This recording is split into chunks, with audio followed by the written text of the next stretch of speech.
Le 1er avril dernier, dans les rues Plessisville, près de 170 personnes issues du milieu communautaire se sont mobilisées dans le cadre du mouvement communautaire à bout. Une mobilisation qui s'inscrit dans une grève provinciale visant à dénoncer le sous-financement chronique du milieu et à réclamer une meilleure condition de travail. Pour illustrer concrètement cette réalité, les organisateurs ont choisi un symbole fort, offrir un simple bouillon plutôt qu'une soupe, une image qui reflète le manque de ressources auxquelles font face les organismes. Et avant de prendre la rue, plusieurs ont tenu à s'adresser à la foule pour donner le ton à cette journée de mobilisation. Alors, vous savez qu'aujourd'hui on est le 1er avril, je vous l'apprends pas. D'ailleurs, j'ai vu plusieurs poissons là, un petit peu dans l'assemblée aujourd'hui, puis je trouve ça vraiment beau.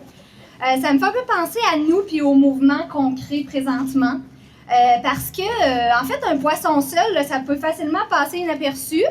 Mais pour ceux qui savent, qui ont déjà vu un banc de poissons, quand on voit un banc de poissons, c'est magnifique, c'est uni, ça devient plus fort parce que ça avance ensemble. Puis c'est exactement ce qu'on fait aujourd'hui. On se rassemble, on se tient, on avance dans la même direction. Puis d'ailleurs, si on est là, c'est justement parce qu'on partage un attachement, tout le monde, qui est profond à notre territoire, à notre région de l'érable. Puis on a un attachement aussi aux gens qui vivent ici. Ici, les organismes communautaires ne sont pas simplement des services, ils sont au cœur de notre milieu. Ils accompagnent des gens dans toutes les dimensions de leur vie. Ils accueillent des jeunes, ils soutiennent les familles, ils accompagnent les personnes en situation de pauvreté, ils brisent l'isolement, ils défendent les droits, ils soutiennent les proches aidants.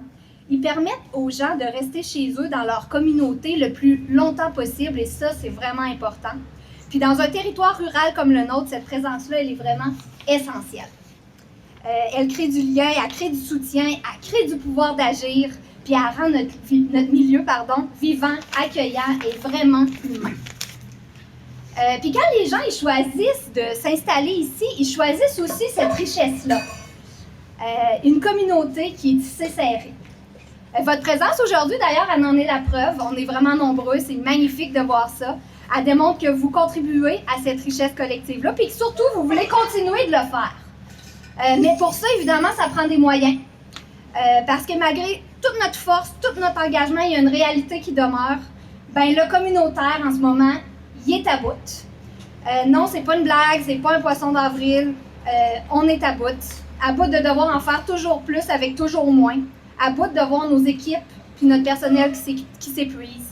À bout de devoir constamment prouver notre valeur. Et pourtant, cette valeur-là, on le sait, elle est immense. Ce réseau-là, il repose majoritairement sur des femmes.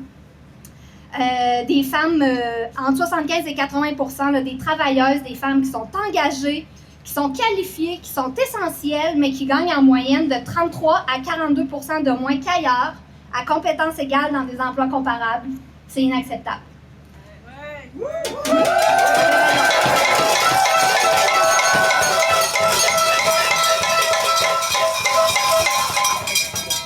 C'est aussi des équipes où près de 9 personnes sur 10 vivent de la fatigue ou de l'épuisement. C'est pour ça qu'aujourd'hui, on se mobilise. On demande un financement suffisant et stable à la mission pour nous permettre d'offrir des conditions de travail décentes à nos employés. Une reconnaissance pleine et entière de notre rôle, le respect de notre autonomie et un investissement réel dans le communautaire comme pilier essentiel de notre communauté. Pardon. Il fait froid, j'ai le bout des doigts gelés, pardon. Parce que le communautaire, c'est pas accessoire, c'est un pilier essentiel dont l'impact est démontré.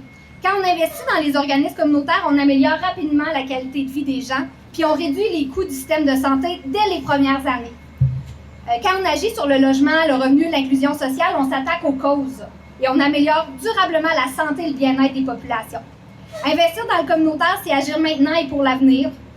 Aujourd'hui, notre mobilisation, elle envoie un message clair. On est là, on fait une différence, mais sans investissement massif, cette richesse collective-là est réellement en danger. Alors, je vous invite à rester mobilisés, solidaires et fiers. Fiers du rôle que vous jouez, fiers de l'impact que vous avez, fiers de faire partie d'un mouvement qui transforme réellement nos milieux.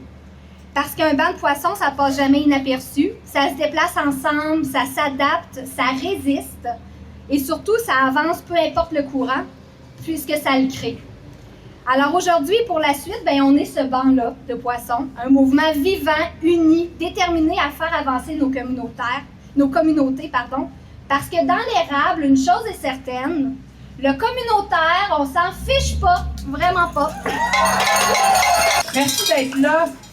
Ce qu'on fait aujourd'hui, c'est pas simplement se rassembler, c'est pas seulement non plus dénoncer du sous-financement chronique, c'est tracer une ligne profondément politique, pour dire ensemble et d'une voix, ça suffit!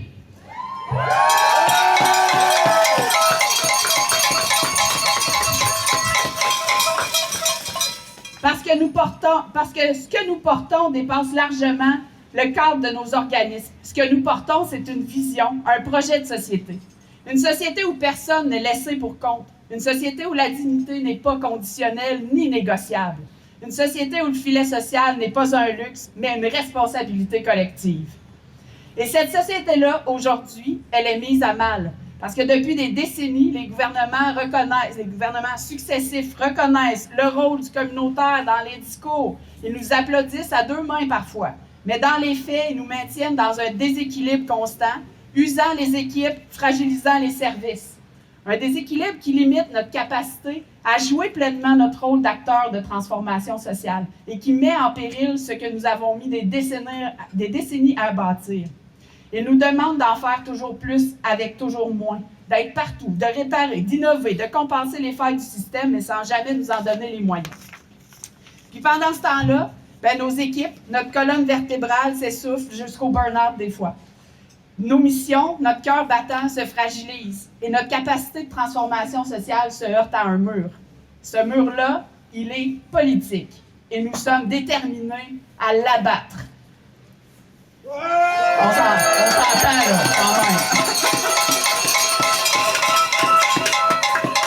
Alors soyons clairs, encore une fois, ce que nous demandons, ce n'est pas un privilège ni un traitement de faveur, c'est de la cohérence. On ne peut pas reconnaître l'importance d'agir sur les déterminants sociaux et priver des moyens celles et ceux qui agissent à la racine. On ne peut pas parler de prévention puis organiser l'épuisement de celles et ceux qui la rendent possible. On ne peut pas parler de justice sociale et maintenir dans la précarité celles et ceux qui la bâtissent jour après jour. On ne peut pas non plus parler de vitalité des régions et fragiliser l'un de ses piliers les plus fondamentaux. Aujourd'hui, notre message au gouvernement est simple et sans équivoque. Nous ne tiendrons pas indéfiniment et nous n'accepterons pas que nos communautés paient le prix de cette indifférence. Parce que quand le communautaire s'essouffle, ce ne sont pas que des structures qui tombent, ce sont des vies qui basculent. Ce sont des personnes qui perdent un appui vital, des familles qui se retrouvent seules, abandonnées, des droits qui, privés de moyens, deviennent théoriques, des communautés entières qui s'affaiblissent. Et ça, c'est pas acceptable. Mais aujourd'hui, regardez autour de vous, on n'est pas seul. La présence d'élus et de partenaires à nos côtés envoie un message clair et sans appel. Ce que nous disons est vrai. Ce que nous vivons est réel. Ce que nous demandons est légitime et même urgent. Ils voient eux aussi l'impact de notre travail dans la vie des gens. Ils mesurent ce que notre action permet d'éviter comme drames sociaux. Et ils constatent, impuissants, les limites que nous atteignons. Merci d'être là. Cette alliance est une de nos forces. Elle rappelle que notre combat dépasse nos organisations. C'est une question de choix de société. Et choisir de ne pas investir, c'est choisir de laisser tomber des millions de personnes. Parce qu'on se rappelle que c'est environ le tiers de la population du Québec qui bénéficie des services et de l'accueil inconditionnel des groupes communautaires au Québec. Alors, ce qui se passe aujourd'hui à Plessisville, ce n'est pas une simple mobilisation de plus, c'est un point de bascule. Un moment où nous arrêtons de tout tenir à bout de bras, un moment où nous refusons de compenser le système à l'abandon, un moment où nous reprenons notre place d'acteur incontournable de la transformation sociale. Et ça demande du courage. Le courage de tenir, de rester debout, de rester unis. Parce que la suite ne se joue pas seulement aujourd'hui ni demain à Québec. Elle va se jouer dans les prochaines semaines, dans les prochains mois, dans notre capacité à rester mobilisés, à nous faire entendre encore et encore, à occuper l'espace public sans relâche. Mais même quand la fatigue se fait sentir, même quand le temps nous manque, parce que si nous ne le faisons pas, personne ne va le faire à notre place. Alors aujourd'hui, soyons clairs avec celles et ceux qui décident et avec celles et ceux qui aspirent à décider. Nous sommes là, nous sommes déterminés, nous sommes essentiels et nous ne nous tairons pas. Nous ne disparaîtrons pas dans le silence. Après les prises de parole, les participants ont pris la rue pour une marche de près de 2 km à travers la ville. Une manière concrète de se faire voir et entendre dans l'espace public. Au rythme des pas et des slogans, le message est clair, le milieu communautaire est essentiel, mais il s'essouffle. Et sans changement, certains services pourraient tout simplement disparaître. De retour au point de rassemblement, la mobilisation s'est poursuivie avec une série de témoignages permettant de mettre des visages et des réalités concrètes derrière ces revendications. Merci beaucoup d'avance. Mon nom est Mathieu Robinson. Je suis atteint du syndrome de Williams et je travaille à la FEI comme porte-parole pour le CA, pour mes amis aussi, pour notre avenir. Mais ce que j'aimerais dire en premier, c'est une association, un intervenant, un cœur, un geste, un impact, un mouvement. Plus d'associations, plus d'intervenantes, plus de cœur, plus de gestes, plus d'impact, plus rien. C'est comme un deuil. C'est comme si on vous prenait tout ce que vous aviez et vous pouvez plus le reprendre. Et pour nous, notre association, c'est une fraternité.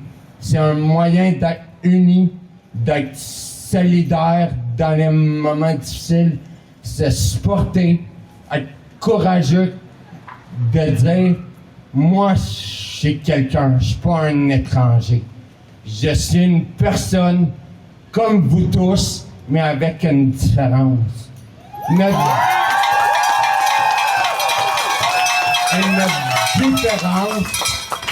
Notre différence, c'est d'être capable de servir vos préjugés. Quand on vous dit que vous n'êtes pas capable d'avancer, de vivre en couple, d'être heureux dans ce que vous êtes, ben moi j'ai le goût de dire, regarde-moi foncer, même si ça fait mal, montrer ce que c'est que de vivre la déficience intellectuelle et mets-toi à notre place au lieu de juger.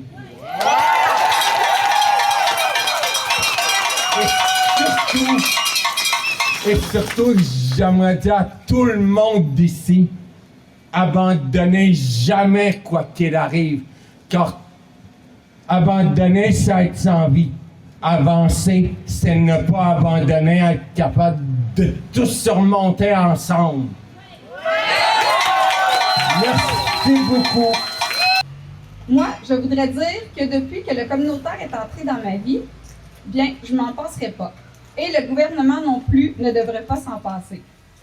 Parce que le communautaire, c'est complémentaire à tous les services qu'une communauté devrait pouvoir bénéficier. Je donne un exemple rapide. Moi, j'ai eu une place en CPE pour ma grande fille quand elle allait avoir 4 ans. Elle a eu un temps partiel seulement 2 jours par semaine et elle était quand même inscrite depuis ma grossesse. Quand j'ai découvert que la Maison des familles existait et qu'elle offrait des haltes-répit pour les parents, et ce, pratiquement gratuitement, j'ai bien sauté sur l'occasion pour m'aider dans ma vie de maman. Puis, dès le départ, elle a côtoyé cet organisme, je m'y suis sentie tout de suite chez moi. J'ai découvert des gens accueillants, bienveillants, empathiques, à l'écoute et toujours là pour nous, sans jugement. Cet organisme et les gens qui y travaillent sont des ressources inestimables pour tous les membres qui ont besoin de soutien ou simplement d'un endroit où y être soi-même dans sa vulnérabilité de parent. Être membre de la Maison des familles, ça brise l'isolement. On y fait tellement de belles rencontres de gens de tous horizons, mais qui vivent les mêmes défis que nous. On s'y sent toujours accueillis à bras ouverts. On bénéficie d'une panoplie de services, d'ateliers et de conseils professionnels qu'on n'aurait pas nécessairement accès au public. Puis, étant membre du CA depuis bientôt 3 ans, je sais à quel point c'est important le financement. car je le vois à chaque réunion. Comment on est toujours à la recherche de financement, comme on s'appuie sur les dons de la communauté, sur le bénévolat des membres, mais on ne peut pas se fier seulement sur ces derniers pour faire rouler la machine. Avec l'inflation que nous vivons, si nous voulons garder nos employés qui ont tellement la mission à cœur et le cœur sur la main et qui méritent tellement un salaire décent, si nous ne voulons pas être en bris de service ô combien nécessaire à la communauté, le gouvernement se doit de financer adéquatement nos organismes. Je leur dirai donc, posez-vous même pas la question, puis lâchez-les pas. Parce que le communautaire, c'est ce qui unit la communauté. Et je dis à tout le monde du milieu, lâchez pas votre bout.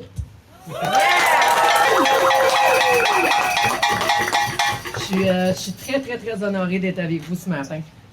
Donc, je m'appelle Martine, je suis une ancienne toxicomane. J'ai vécu plusieurs enjeux et défis tout au courant de ma vie dans différentes sphères. Je suis une survivante de violences conjugales. J'ai eu recours à plusieurs organismes communautaires dans les dernières années tels que Au Rivage, Doremi, le CALAC, le Marchand de lunettes, la CAF, l'Association des locataires et plusieurs autres. Au Rivage est arrivé au bon moment dans ma vie. Vous avez vu. J'ai cogné à la bonne porte au bon moment. Les professionnels que j'ai rencontrés dans différents organismes m'ont soutenu, m'ont cru, ils m'ont entendu, ils m'ont accompagné dans la bienveillance et à mon rythme. J'ai eu la chance de rencontrer des intervenants et des intervenantes extraordinaires qui sont à leur place et qui ont su faire la différence à leur façon. Aujourd'hui, j'ai 21 mois de rétablissement.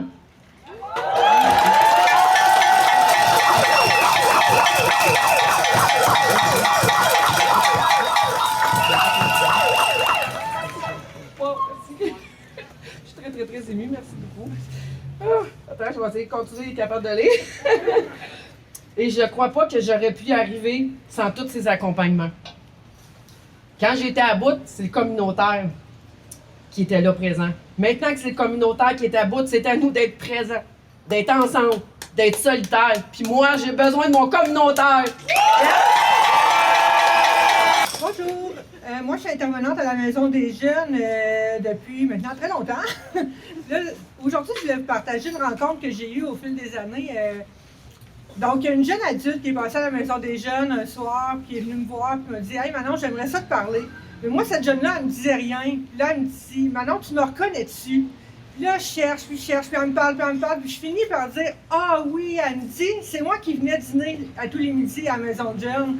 Je l'ai jasé avec toi. » C'est sûr qu'il y en a passé des jeunes dans le temps, fait qu'à un moment donné, on ne peut pas se rappeler exactement de tous les jeunes, mais son visage m'est revenu dans le temps de sa jeunesse.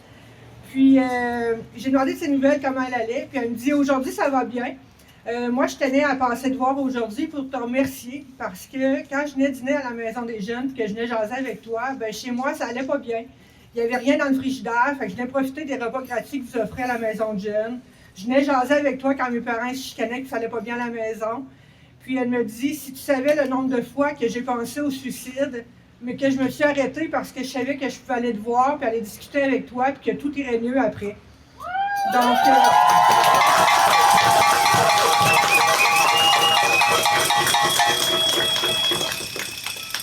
donc on n'est pas toujours conscient de l'impact qu'on a dans nos maisons de jeunes, dans nos organismes respectifs, mais l'histoire de cette jeune-là, c'est un exemple parmi tant d'autres. C'est une raison de plus de revendiquer un meilleur financement pour nos organismes pour les garder en vie. Bonjour tout le monde, je m'appelle Gina et je suis agente en communication au Centre d'action bénévole de l'Érable. Au sein de notre organisme, nous avons une directrice et une travailleuse de milieu qui n'arrêtent littéralement jamais. On a aussi 2 personnes qui sont responsables entièrement dédiées à des programmes majeurs, l'accompagnement de transport et la popote roulante. De mon côté, je gère 5 programmes, en plus de notre présence en ligne. C'est d'ailleurs sur nos réseaux que je vois à quel point que nos services sont essentiels. Nous recevons régulièrement des commentaires de personnes qui nous disent à quel point nous faisons une différence dans leur vie. Ces témoignages nous touchent énormément, mais ils ne financent pas nos services. Nous faisons notre part pour offrir des services essentiels à notre communauté. Pour les gens en perte d'autonomie, nous offrons des accompagnements à des rendez-vous médicaux, On fait des milliers par année. Avec la popote roulante, on offre plus de 500 repas à moindre coût chaque semaine, en plus des appels et des visites à domicile pour briser l'isolement et plus encore. Aujourd'hui, il est temps que nos valeurs soient reconnues. Le milieu communautaire est à bout de souffle. Nous avons besoin de soutien à la hauteur de notre impact. Merci. Dans le but de mieux comprendre la réalité sur le terrain, nous sommes allés à la rencontre de ceux et celles qui la vivent au quotidien dans le but de recueillir leurs témoignages et leurs impressions. Premièrement, ça prend un financement à la mission qui est rehaussé énormément. Dès dans les faits, là, moi, en intervention en dépendance, mes intervenantes gagnent environ 30 % de moins que les intervenantes au CIUS pour le même travail, exactement le même travail. Donc ça passe, c'est pas normal.